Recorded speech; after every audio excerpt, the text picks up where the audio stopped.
सजाया है। और मैं आज के इस प्रोग्राम के श्री अशोक कुमार शर्मा जी चेयरमैन जी से गुजारिश करता हूँ कि वो इस पर आज के क्षेत्र में 3 नारे लगाऊंगा, आप उसका नारे का जोर से उत्तर दें। भारत माता की जय, भारत माता की जय, भारत माता की जय, वंदे मातरम, वंदे मातरम, वंदे मातरम।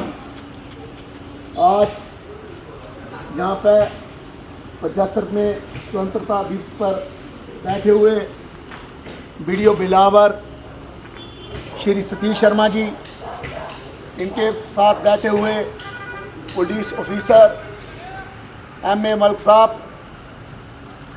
यहाँ बैठे हुए डब्लो मैडम, अलग अलग डिपार्टमेंट से आए हुए अधिकारी,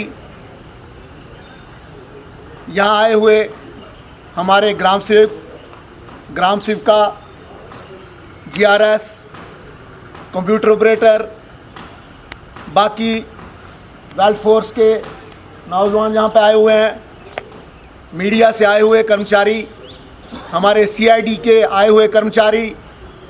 मैं सबको 75वें स्वतंत्रता दिवस की सबको बधाई देता हूं और सबको मुबारकबाद देता हूं। मैं अपने हिंदुस्तान के प्राइम मिनिस्टर श्री नरेंद्र मोदी जी को मुबारकबाद देता हूं, अपने जम्मू कश्मीर यूटी के गवर्नर श्री मनोज सिन्हा जी को मुबारकबाद देता हूं। मैं अपने भारतवर्ष के सभी लोगों को स्वतंत्रता दिवस की बहुत बहुत बधाई और सबको मुबारकबाद देता हूं। मैं अपने हिंदुस्तान की जितनी भी वेल्थ फोर्सेस हैं, मैं उनको सबको मुबारकबाद देता हूं। मैं अपनी इंडियन आर्मी को बहुत बहुत बधाई और सबको मुबारकबाद देता हूं। मैं जिन्होंने आज़ादी के हिंदुस्तान को आज़ादी दिलाने में अपने हिंदुस्तान के लिए अपना बलिदान दिया है, मैं उनको अपनी तरफ से श्रद्धांजलि देता हूं और उनके परिवार के साथ अपनी संवेदना व्यक्त करता हूं। क्योंकि कुर्बानी जो है, जिन लोगों ने कुर्बानी दी है, उन लोगों को हमें भूलना नहीं चाहिए। कुर्बानी कोई आसानी से नहीं देता है और आज़ादी हमें आसानी से नहीं मिली है, बड़ी मुश्किल से मिली है। हिंदुस्तान के हर बच्चे से लेके बूढ़े तक सबका योगदान है आज़ादी के लिए। तो हमें उन लोगों की कुर्बानियों को नहीं भूलना चाहिए, उनके बलिदानों को नहीं भूलना चाहिए। ये कोई छोटा काम उन लोगों ने नहीं किया है। मेरे से पहले हमारे वीडियो ब्लॉगर सतीश शर्मा जी ने आपको बड़े विस्तार से बताया स्वतंत्रता दिवस के बारे में। सबने हमारे पहले भी बोले, हमारे जो वक्ता उन्होंने बड़े विस्तार से बताया। और जैसे कि हमारा 15 अगस्त का प्रोग्राम हर बार की तरह आज भी यहाँ पे हम मना रहे हैं। थोड़ी सी वजह से, क्योंकि हमारे हिंदुस्तान में महामारी की वजह से ये जो कोरोना महामारी फैली हुई है, इसकी वजह से प्रोग्राम को शार्ट किया गवर्नमेंट ने जो गाइडलाइन है उसके मुताबिक ये प्रोग्राम किया जा रहा है। हमारे रूरल डेवलपमेंट ने जितने भी मुलाजिम हैं बहुत बढ़ चढ़ के हिस्सा लिया है इस महामारी में, तो इसमें कोई दो राय नहीं है। मैं भी देख रहा था, कोई भी ऐसा मुलाजिम नहीं है, चाहे वो डेली बेजर है, चाहे वो परमानेंट है। हमारे जो रूरल डेवलपमेंट के जो मुलाजिम हैं, इनकी भूमिका कम नहीं रही है। बहुत बढ़िया कार्य किया है, सराहना योग्य है वो काम जो इन्होंने किया है। तो मैं अपने ब्लॉगर की तरफ से इनको मुबारकबाद देता हूं, क्योंकि जैसे इन्होंने बताया कि अभी तीसरी जो वेव है वो आने वाली है, तो उसके लिए हमें तैयार रहना है, बिल्कुल तैयार रहना है। क्योंकि हमारा जो डिपार्टमेंट है ये पब्लिक से बिल्कुल जुड़ा हुआ है, कि छोटी बात नहीं है। क्योंकि हमें हर काम से निपटना है, हर काम करना हमें लोगों का, क्योंकि एक काम नहीं है हमारे रूरल डेवलपमेंट के लिए। जितने भी काम है हमारे रूरल डेवलपमेंट की जो है इन्वॉल्वमेंट पूरी प्रॉपर तरीके से रहती है। तो इसलिए मैं सब मुलाजमों को रिक्वेस्ट करना चाहता हूं कि कभी हमें पीछे नहीं हटना है। कोई भी आपदा आ जाए, कोई भी मुश्किल आ जाए उससे निपटने के लिए हमारा रूरल डेवलपमेंट जो है ये पूरी तरह तैयार है और तैयार रहेंगे हम। जैसे कि महामारी में हमारा बहुत ज़्यादा नुकसान हुआ है, पहली वेव में हमारा इतना नहीं हुआ था, लेकिन जो दूसरी वेव आई हमारे अपने लोग काफ़ी इस महामारी में इस दुनिया को छोड़ के चले गए हैं। तो मैं उनको भी श्रद्धांजलि देता हूं, क्योंकि ये महामारी से गए हैं लोग, अपनी जान गंवाई है इन लोगों ने, और इनके घर के साथ लोगों के साथ मैं भी अपनी संवेदना व्यक्त करता हूं। दूसरी बात, एजुकेशन के ऊपर इस पर जो महामारी जो आई है इसका बहुत बड़ा असर पड़ा है, क्योंकि बच्चे जो हैं 2-2 साल से घर पे बैठे हुए हैं। एजुकेशन हमारी बहुत कमज़ोर हो गई है, बच्चे जो हैं वो घर पे नहीं पढ़ते हैं, ऑनलाइन क्लासें लग रही हैं, लेकिन प्रॉपर तरीके से बच्चे जो हैं वो नहीं पढ़ पाते हैं, क्योंकि सब लोगों के पास ये जो सिस्टम है ऑनलाइन का, ये टेलीफोन जो स्मार्टफोन है ये सबके पास नहीं है। इसलिए हमारे जो बच्चे हैं काफ़ी पीछे एजुकेशन में रह गए हैं। तो मैं जितने भी यहाँ पे लोग बैठे हुए हैं, कोशिश करिए उनको घरों में पढ़ाइए, टाइम दीजिए उनको, क्योंकि ये टाइम जो है ये बड़ा कीमती है बच्चों का। इनके 2-2 साल जो निकल गए हैं, हर बच्चे छोटे से लेके बड़े बच्चे जो हैं वो भी डिस्टर्ब हो रहे हैं। घर पे बैठ के कुछ भी नहीं बच्चा सीख पाता, जो स्कूल में बच्चा सीखता है वो घर में नहीं सीख सकता। इसलिए कोशिश कीजिए, गवर्नमेंट की जैसे गाइडलाइन आती है उस गाइडलाइन को हमें फॉलो करना है। घरों में बच्चों को पूरा उनका ध्यान रखिए और उनका जो है पढ़ाई की तरफ उनका ध्यान लगाइए। रही बात हमारे रूरल डेवलपमेंट में काफ़ी ज़्यादा काम हुए हैं हर तरीके के, ये नहीं है कि एक ही सेक्टर में हमारे कोरोना महामारी में काम किया है। अपना भी मेरे जितने हमारे एम्प्लॉइज़ हैं ये सारा अपना जो ऑफिस का काम है बड़े अच्छे तरीके से कर रहे हैं, बड़े अपनी ईमानदारी से कर रहे हैं। मैं आगे भी इनको विनती करूंगा कि प्रॉपर तरीके से कीजिए, क्योंकि ये लोक सेवा, जैसे हमारे बीडीओ सर ने बताया कि ये लोक सेवा, आप नौकरी तो कर रहे हैं, ये सबसे बड़ी लोक सेवा है, क्योंकि आप लोगों को हर चीज़ का पता है। किसी भी डिपार्टमेंट को इतना नहीं पता होता जितना आप लोगों को पता होता है। आपको घर से लेके ऊपर तक हर व्यक्ति का निजी, आपको हर आदमी की जानकारी होती है। जितनी सेवा आप लोगों की कर सकते हो, मैं आगे आपको ये रिक्वेस्ट करना चाहता हूँ कि अच्छे तरीके से कीजिए। आपको मौका मिला है सेवा करने का, प्रॉपर तरीके से कीजिए। दूसरी बात, जो कोरोना महामारी में हमारे डिपार्टमेंट ने तो काम किया, मैं मेडिकल डिपार्टमेंट को भी मुबारकबाद देना चाहता हूँ। मैं अपने बेल्ट फोर्सेस जे&के पुलिस को भी मुबारकबाद देना चाहता हूँ। जितने भी हमारे यहाँ पे जम्मू कश्मीर में डिपार्टमेंट हैं, किसी ने कोई भी कोताही नहीं की है, ईमानदारी से काम किया है, तभी लोग हम बच पाए हैं इस महामारी से।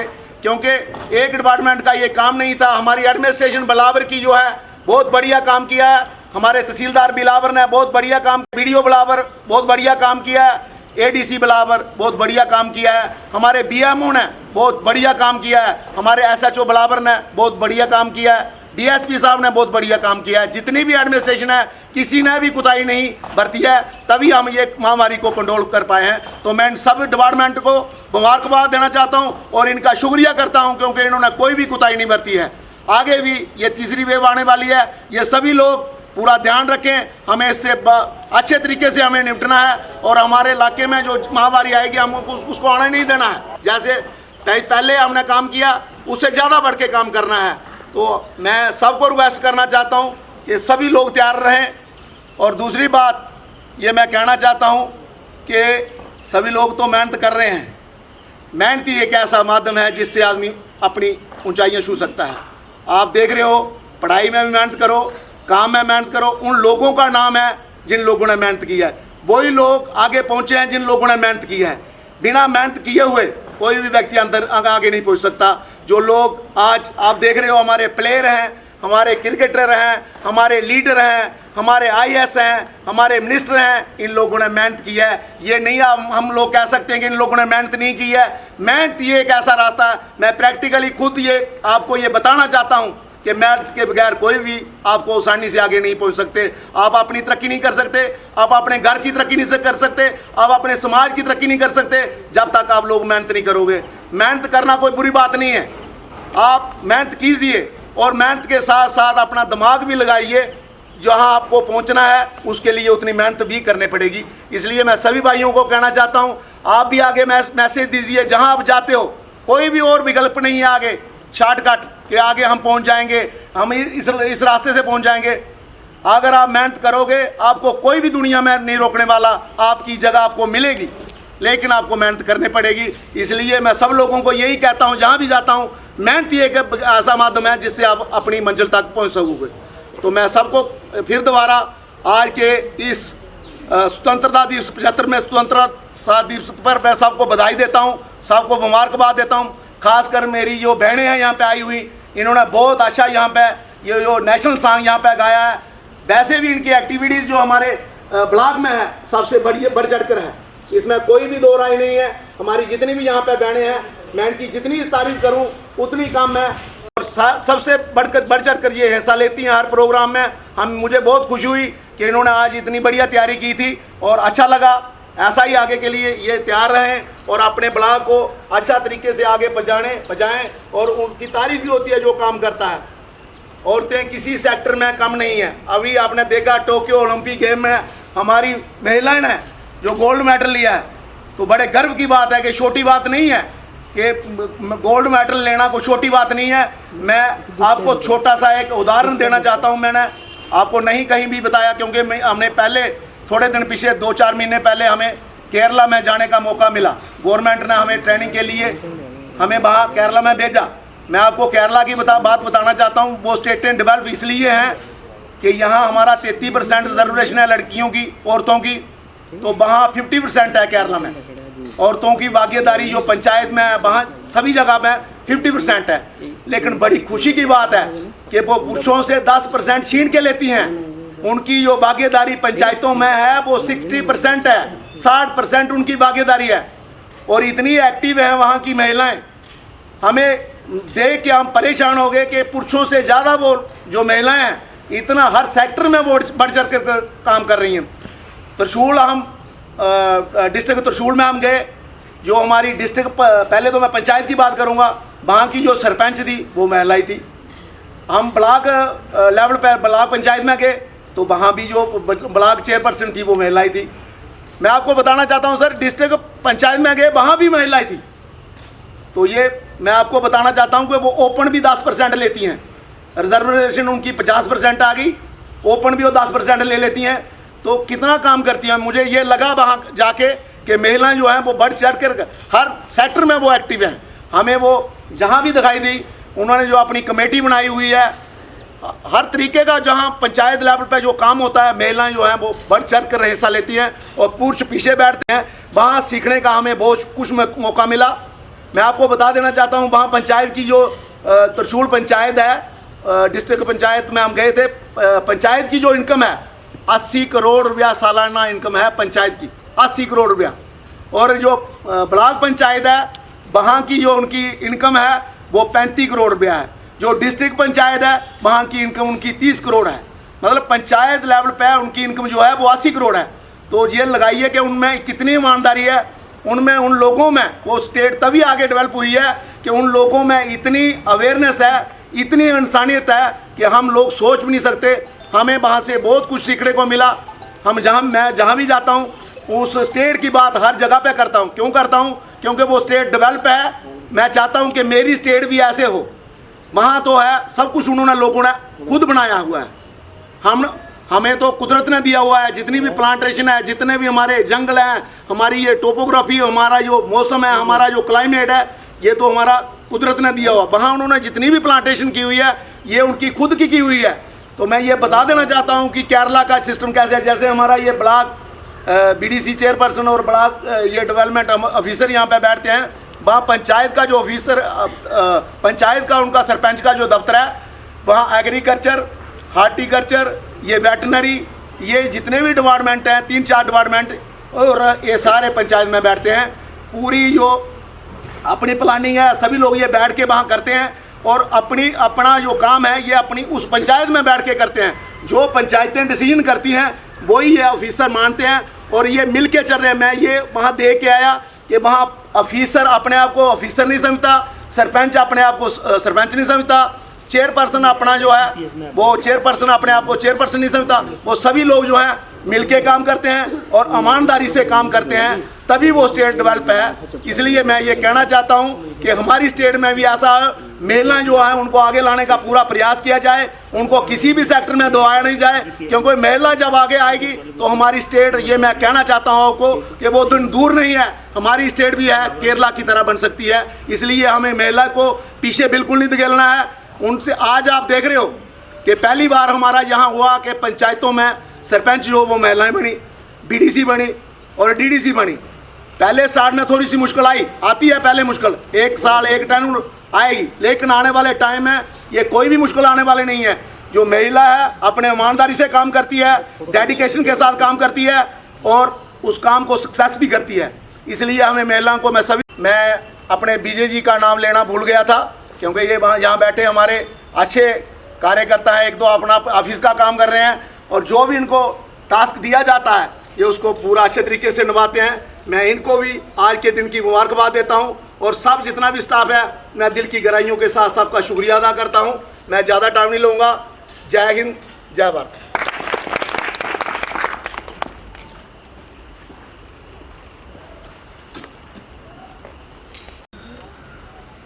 सबसे मुख्य अतिथि माननीय बीडीसी सर, हम पूरी ब्लॉक की तरफ से तहे दिल से शुक्रिया अदा करते हैं कि उन्होंने आज इस कार्यक्रम में अपना कीमती समय निकाल के हमारे बीच यहाँ शामिल हुए। हमें बहुत सी अपनी जो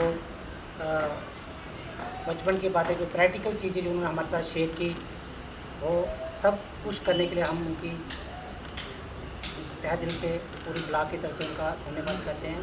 उसके साथ माननीय श्री सर जी, उन्होंने भी हमें जो एक्सपोजर दिया, हम सबको जहाँ बोलने का मौका दिया, जो आज के कार्यक्रम को सुचारू रूप में चलाने के लिए जो उन्होंने पूरे स्टाफ की जो योजना पर जो भी कार्य पूर्ण करवाया, हम उनका भी तहे दिल से धन्यवाद करते हैं।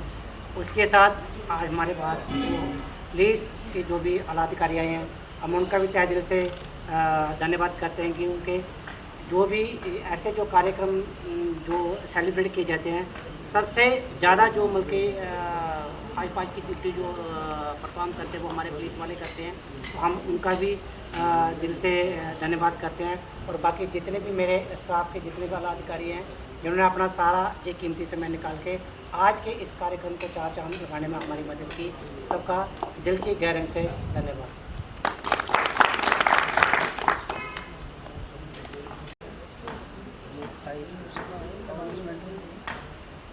तो एक बार हम पूरे स्टाफ की तरफ से मैं जो भी हमारे जो ब्लॉक के आला अधिकारी हैं, जिन्होंने आज इस रिफ्रेशमेंट का भी जो आयोजन किया था, उनका भी बहुत बहुत धन्यवाद।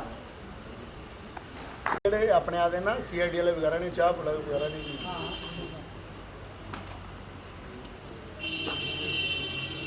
आज मैडम क्यों है?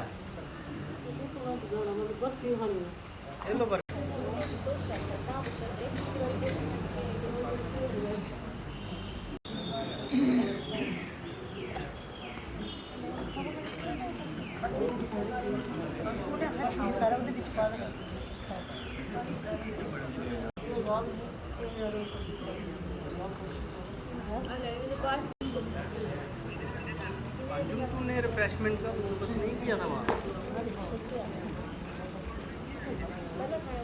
खाली कोल्ड ड्रिंक